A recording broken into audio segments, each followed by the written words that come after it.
I'm Amy Plantinga-Powell, and I've been teaching doctrinal theology at Louisville Presbyterian Seminary for a long while now.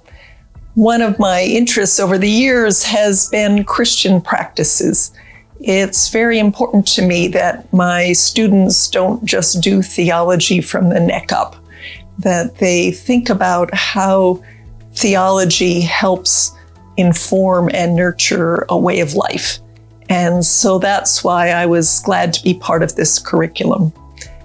When I was asked to pick a practice for my lesson, I chose one that I think is often ignored.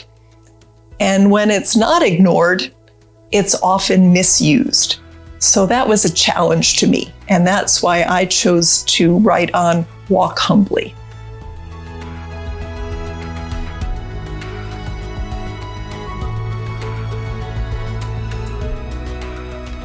The second aspect of our practice, walking humbly, is to favor the lowly. Pretty much every Bible verse, every Christian practice can get twisted, can get corrupted. And unfortunately, walking humbly is no exception to that. Walking humbly has sometimes been interpreted as stay in your place, affirm the status quo. That's why when I think of walking humbly, I look to the figure of Mary in the Magnificat at the beginning of Luke's Gospel. Mary is certainly one of the lowly. She's poor, she's a woman, she's under Roman occupation. But yet God shows favor to her.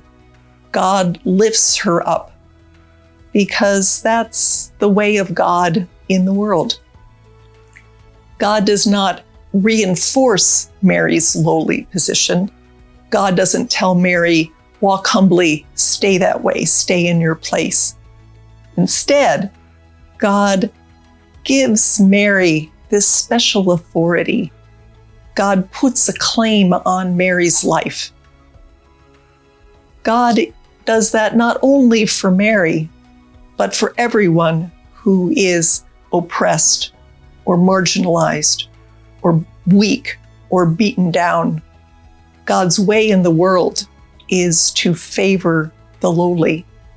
So when we think about the practice of walking humbly, we remember that God is in the business of favoring the lowly, that we can rejoice with Mary that she has been given a place in God's story that does not care about what society might be telling her, what messages society might be sending her about her place in the world.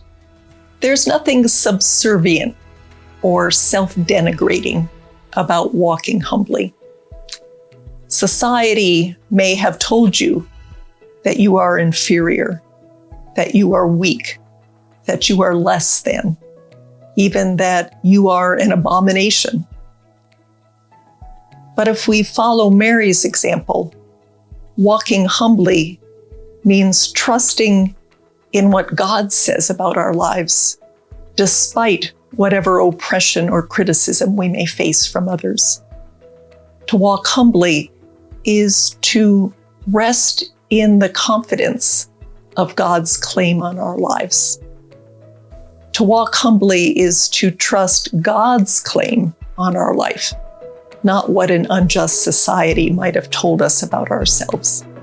God favors the lowly.